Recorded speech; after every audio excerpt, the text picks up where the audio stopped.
የመፈንቅለ መንግስት ስጋት ገጥሞናል እያሉ ነው። ይሄ ሁኔታ ከምን የመነጨ ነው የሚለውን እንቃኛለን። በእርግጥ የመፈንቅለ መንግስት ስጋቱ ምን ይዞ እየመጣ ነው የሚለው ላይ እንነጋገራለን። ከዚያ ባሻገር ከእብሪት ወደ ተማጽኖ ለመሸጋገር ያበቃቸው ምክንያት ምንድን ነው? ከሰሞኑ ከፍተኛ ፍርሃት፣ ከፍተኛ ጭንቀት፣ ከፍተኛ ስጋት ውስጥ ነው የሚገኙት። ፍርሃት የወለደው መርበትበት የወለደው ስጋቶች ከጭንቀታቸው የሚነሳ መግለጫዎችም ይሰጣሉ። በዚያ በኩል ይንደፋደፋሉ። ምንም ነገር ጠብ የሚል ነገር ጠፍቷል። በአራቱም አቅጣጫ አማራ ፋኖ ብሔራዊ ንቅናቄ በአገዛዙ ላይ ከፍተኛ ትግል መጀመሩን የሚያመላክቱ ሁኔታዎች የታዩ ነው። በትግል ሂደቱ በተለይ በጎንደር በትላንትና ሁለት የተመዘገበው ድል ከፍተኛ ነው። እንዲሁም በቤተ አማራ ወሎ በምዕራብና ሰሜን ቀጠና ላይ ከፍተኛ የሆነ ከአገዛዙ ጋር ትንቅንቅ ውስጥ ነው የሚገኙት። በጎጃምና በሸዋ አገዛዙ እንደዚሁ በተለያዩ ወረዳዎች ላይ ትንፋሽ ያሳጠረ ትግል እየተካሄደ ነው የሚገኘው። በነገራችን ላይ በወረዳ ደረጃ ከሆነ በቀበሌና በወረዳ ደረጃ በቀደም ሲል በነበረው መግቢያ የመደበኛ ማይሚን የልዩ ዝግጅት ፕሮግራማችን ላይ እንዳነሳ ነው ለማጣራት እና በየአቅጣጫው ያለውን ተጨባጭ መረጃ ምንድን ነው የሚለውን ለመፈተሽ ሞክረናል።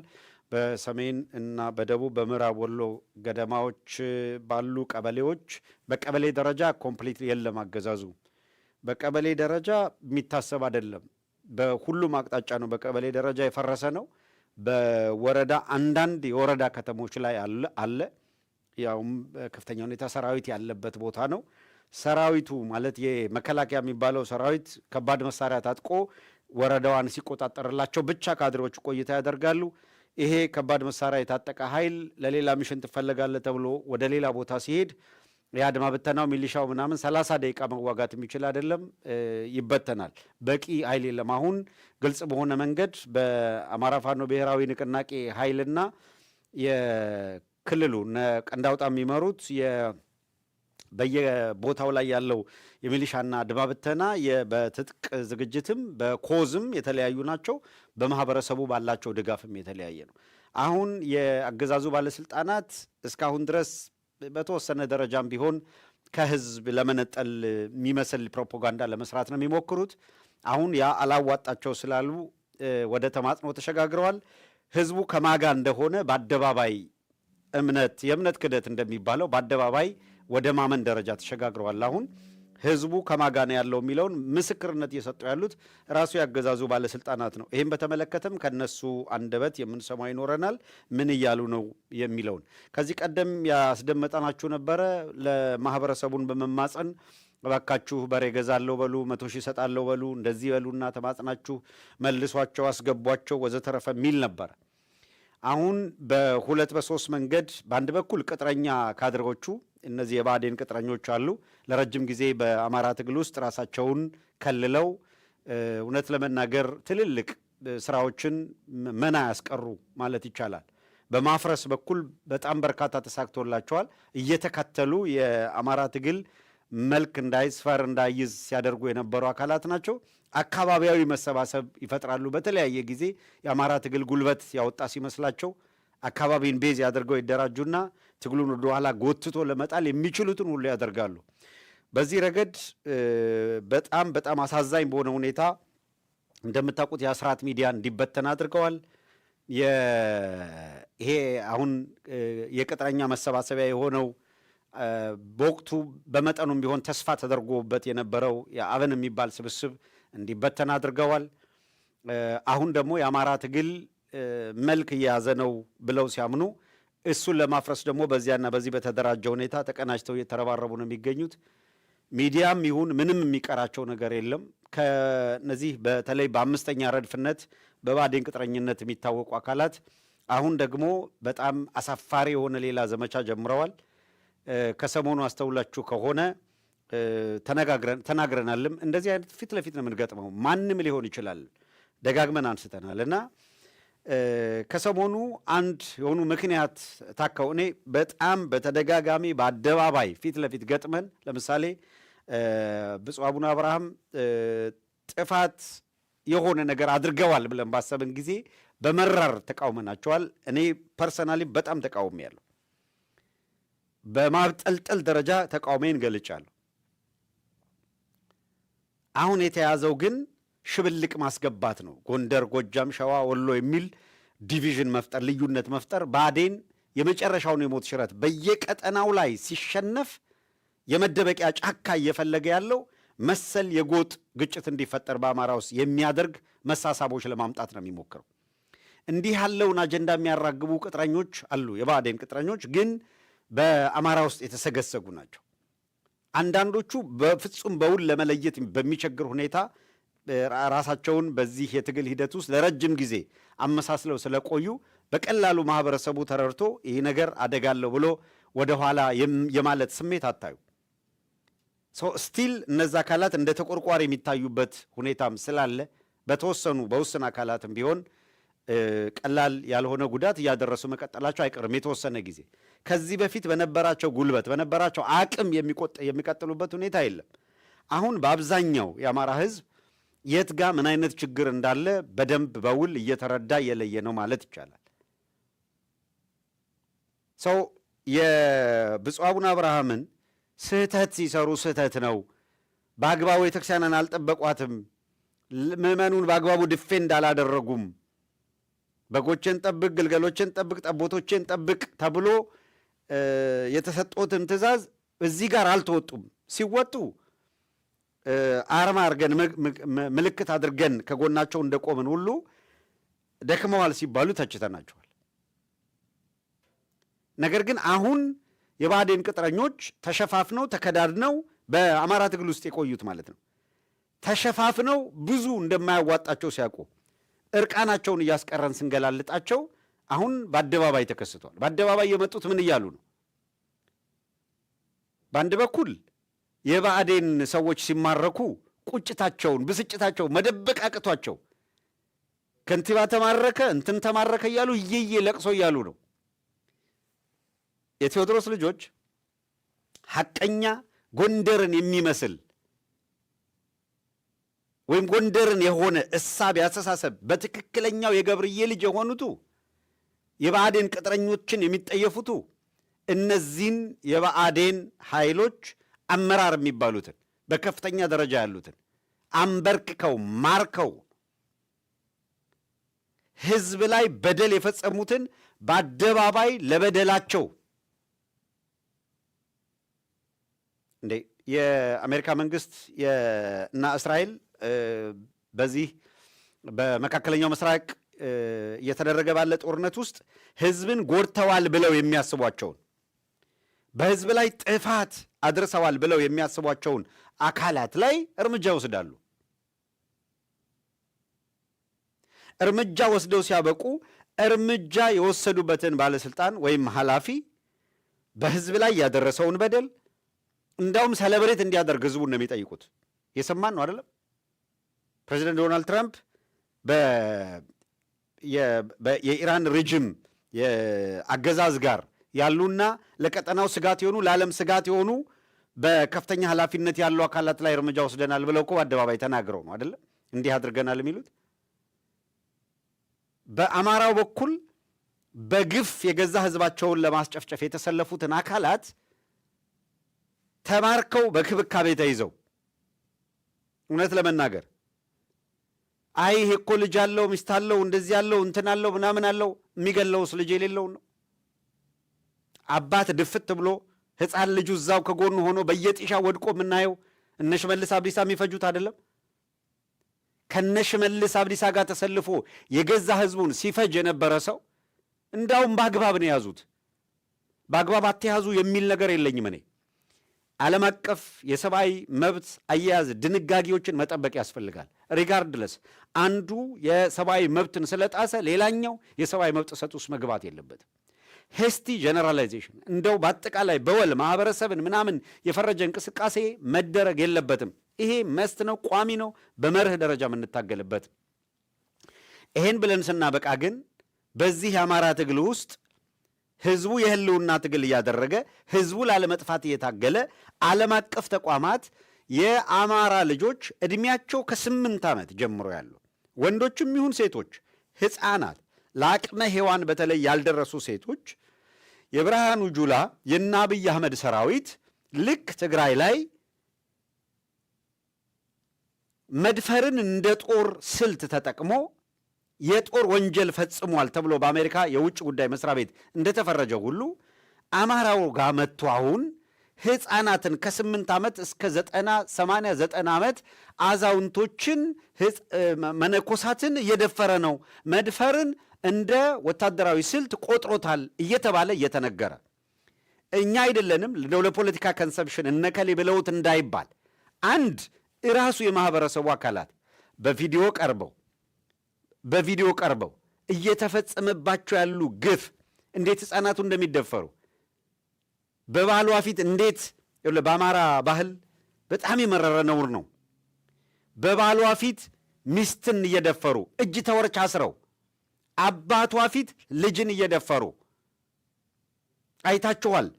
አርሶ አደሩ ከዓመት ዓመት ፍዳውን አይቶ መከራውን አይቶ ያዘጋጀውን አርሶ ዘርቶ ጎልጉሎ ደክሞ አጭዶ ከምሮ አጭዶ ከምሮ ወቅቶ ከቤቱ የከተተውን ሰብል ሊበሉት እኮ አይደለም ዝንጥልጥል አድርገው ይሄ እኮ በቪዲዮ እየታየ እኮ ነው። በማዳበሪያ ዘነጣጥለው አፍስሰው እሳት ሲለቁበት ታያላችሁ። የግፋቸው የመጨረሻ ጥግ በወታደር ደረጃ አዛዥ የሆኑቱ እያዩ በቤተ ክርስቲያኗ ውስጥ ማንም የተደበቀ እንደሌለ በዚህ አካባቢ ውጊያም እንዳልተካሄደ እየታወቀ ቅዳሴ ቀድሰው የሚወጡ ካህናትን ለመፍጀት መድፍ ተኩሰው ፈጅተው ሲያበቁ እዛው ያለ ሳይንት መሃል ሳይንት ላይ ያለ አማራ ነኝ የሚል የዚያው አካባቢ የዞኑ የወረዳው አስተዳደር ነኝ የሚል አካል አዎ ተጎድተዋል፣ ካህናት ተጎድተዋል፣ እዛ አካባቢ የሚዋጉ ኃይሎች አሉ ተብሎ ስለታሰበ እዚህ አካባቢ ነበሩ። እነሱ ተመተዋል ወይ? የሉም። ካሉ ከነበሩ እንዴት አልተመቱም? መሳሪያው ያረፈው የቤተ ክርስቲያኑ ላይ አይደለም ይላል። ቤተ ክርስቲያኑ ላይ አይደለም የት ጋር አረፈ ታዲያ መሳሪያው? ደጀ ሰላም ነው ይላችኋል። ይውላችሁ ደጀ ሰላሙ ከቤተ ክርስቲያኗ ቅጥር ውጪ ነው የተደረገው። በመሰረቱ መድፍ ተኩሰ ደጀ ሰላም ስታፈርስ ደጀ ሰላምና ቤተ ክርስቲያን እዛው አይደሉም እንዴ? ቤተልሔሙም እዛው፣ ደጀ ሰላሙም እዛው፣ ቤተ መቅደሱም እዛው ነው። ያም ሆኖ ነው በቤተ ክርስቲያን ግቢ ውስጥ ቅዳሴ ፈጽመው አስቀድሰው የወጡ ምዕመናንና የቀደሱ ካህናት ደጀ ሰላም ተሰብስበው ከቅዳሴ በኋላ ምግብ በሚቃመሱበት ሰዓት ነው እላያቸው ላይ መድፍ ጥለው የፈጇቸው። አቅደው ነው። ጀነራሎቹ ከፍተኛ ኃላፊዎቹ እንመታለን እያሉ በአደባባይ እየዛቱ አይደለም ወይ የመቱት? ቻለው እናደርጋለን እያሉ አይደለም ወይ ያደረጉት? ትክክል ነው። ይሄ ነው። ይሄንን አላዩም እነዚህ የባዴን ሰዎች፣ እነዚህ ቅጥረኞች ይሄንን አላዩም? አይተዋል። ከንቲባው ስለተማረከ ተበሳጭተው ተናደው ብአዴን እየፈረሰ ስለሆነ ንዴታቸውን መደበቅ አቅቷቸው አየህ ከ3 ቀን ከ4 ቀን በፊት አካባቢያዊነት እንዲፈጠር የተሰጣቸውን የብአዴን ተልእኮ ለማስፈጸም ብለው ለመተቸት ሳይሆን አቡነ አብርሃምን ይውላችሁ አቡነ አብርሃምን ያዙና ጎጃም ላይ ያለ ፋኖ ምናምን ወደ ቤት መልስ በሉት እነሱ ናቸው ብለው ኮርነር እያደረጉ ተመስገን ጥሩነህና አቡነ አብርሃምን መልስ። አሁን ተመስገን ጥሩነህ የእውነት ለጎጃሜነት ተሰምቶት ጎጃም ላይ ፋኖ እንዲደራጅ አደረገ ሊባል ማለት ነው። አሁን ፖለቲካ ሊሰራ ነው። አየህ የመንደር ፖለቲካ መስሪያ አጀንዳ ሲጠፋ በዚያ መንገድ መዞ መጡ። አቡነ አብርሃምን ሰፈር ውስጥ አስገቡና የዛ አካባቢ ፋኖ እንዲመለስ ከተፈለገ አቡነ አብርሃምን ተጠያቂ አድርጉ የሚል ቅስቀሳ አደረጉ። ተመልከቱ። ዓላማቸው ምንድን ነው ማለት ነው? አካባቢው ላይ ያለ ፋኖ ይበተን ነው እያሉ ያሉት እና አቡነ አብርሃም እየተወቀሱ ያሉት በብአዴን ቅጥረኞች ምን እየተባሉ ነው? ለፋኖ ምንድን ነው ምክንያት ናችሁ የሚል ቅስቀሳ ነው የሚደረግባቸው። እነዚህ አካላት ባለፈው ሳምንት የእውነት ተቆርቋሪ አካባቢያዊ ተቆርቋሪ የመሰሏቸው አካላት ሳይውል ሳያድር ፈጣሪ ሲያጋልጣቸው የብአዴን ቅጥረኛ ደቡብ ጎንደር ላይ እርግፍ ግፍ ሲያረጉት ጀግኖቹ ወጥተው እየጀመሩ አሁንም እዛ ያለውን ፋኖ ምን አሉት መልሰው? የወያኔ ተላላኪ፣ የሻዕቢያ ተላላኪ፣ የምናምን ተላላኪ፣ የገዛ ሰውንም የገዛ ወገኑንም የሚመታ ምናምን ወደሚል ቅስቀሳ ተሸጋገሩ። እነዚህ አካላት እነማን ናቸው? አያችሁ፣ በአማራ የህልውና ትግል ውስጥ እንደ ባለቤት ሲቆጠሩ እነዚህ አስራት ሚዲያን ሲንዱ የነበሩ ሲያፈርሱ የነበሩ አማራ ተደራጀ በተባለ ቁጥር እሳት ለብሰው እሳት ጎርሰው የሚነሱ መደበቂያቸው ሰፈርን ጫካ የሚያደርጉ ሊያቆሽሹ የገብርዬን ስም ሊያቆሽሹ የቴዎድሮስን የመይሳው ካሳን ስም ለኢትዮጵያ ዋልታና ማገር የሆነን ቦታ የአማራነት ትግል ኩርኩም የሚመታበትና አከርካሪ የሚሰበርበት የሚል ስም ለመስጠት እየተጣደፉ ያሉ ጥቂት በጣት የሚቆጠሩ የብአዴን ቅጥረኞች፣ የነ መላኩ አለበል ቅጥረኞች፣ የነ ዝናሽ ታያቸው ተላላኪዎች ትላንትና ቅስማቸው ነው የተሰበረው። የመይሳው ልጆች ቅስማቸውን ሰብረው በአማራ መካከልማ እንዲህ ያለ ጨዋታ እንድትጫወቱ አንፈቅድም የተባሉት ይሄ ስብስብ አምስተኛ ረድፍ ነው። ይሄ ስብስብ አማራነት ከፍ ያለ ሲመስለው ደሙ የሚንተከተክ ነው። የአማራ ትግል የተበታተነ ሲመስላቸው የተበታተነ ነው የሚል ትችት ሲሰነዝሩ የቆዩና ሲያበቁ ትግሉ ሰብሰብ ባለ ድርጅታዊ መልክ ያዘ ሲባል ደግሞ ከማንም በላይ የአማራ ትግል ተሰባሰበ ሲባል ድንጋጤ ውስጥ ገቡ። ለምንድን ነው እዛ ድንጋጤ ውስጥ የገቡት ነው? እነዚህ አካላት እዚያው ያሉ የጎንደር ምድር ያፈራቻቸውን ጀግኖች ሲዘምቱባቸው ነበረ። ለትግሉ አስተዋጽኦ ይብዛ የሚነስም አስተዋጽኦ የሚያደርጉ አካላትን ጭቃ ሲቀቡ እዛው ባለፈው በዚህ በተማሪዎች ንቅናቄና ትግል ወቅት የተፈጠረ ነገር ማለት ነው።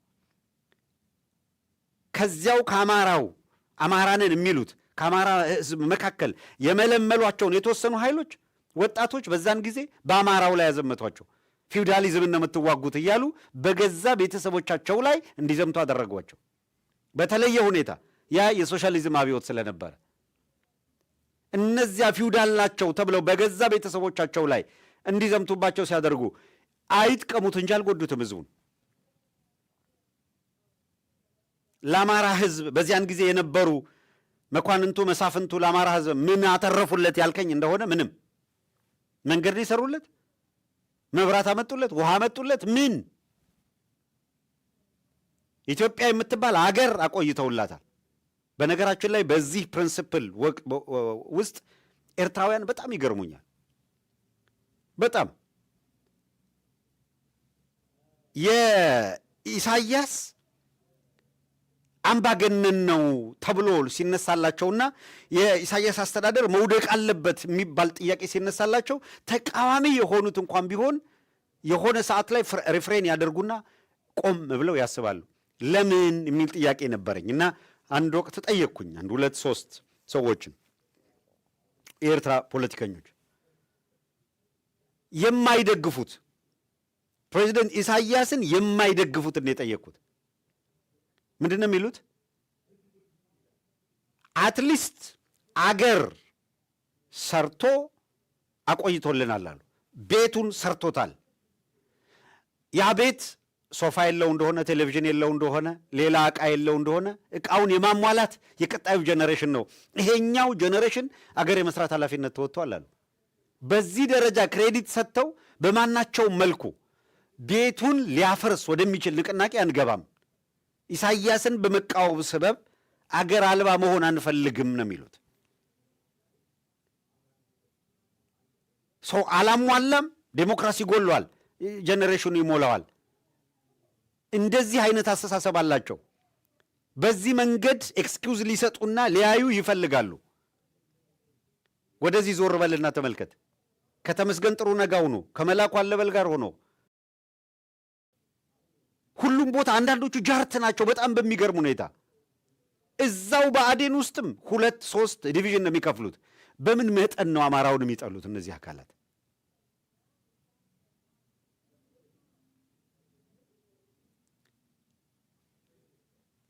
ብአዴንን ብአዴን ብለህ ልትወቅሰው ትችላለህ።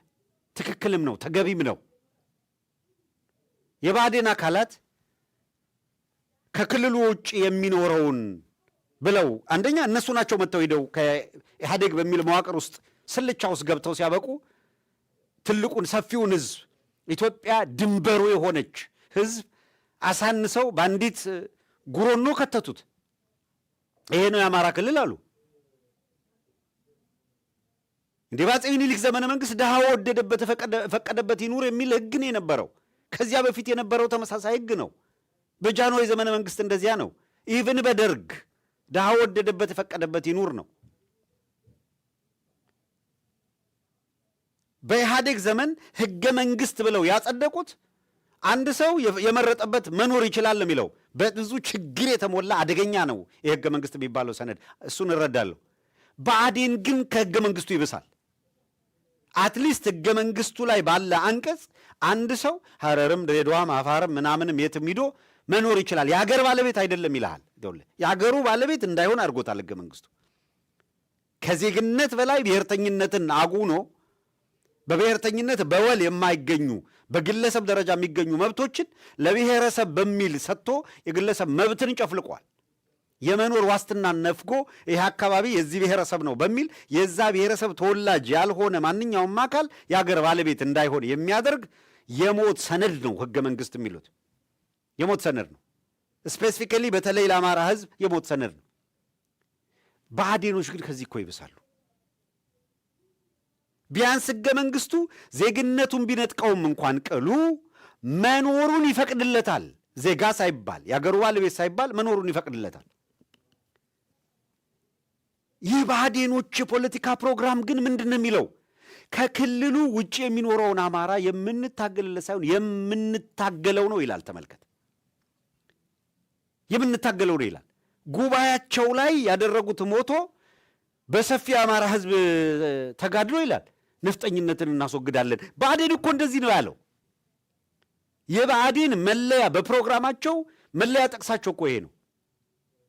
አሁን ብአዴን በኢህአዴግ ዘመን ከኢህአዴግ በላይ ኢህአዴግ መሆን የሚፈልግ ከቅጥረኛ ማን ነው ከጌታው በላይ የጎባጣ አሽከር ሁልጊዜ አጎንብሶ ለምን ቢሉት ጌታዬን ለመምሰል እንደሚሉት ቢያንስ ያ መምሰል ነው። የብአዴን እኮ ይብሳል።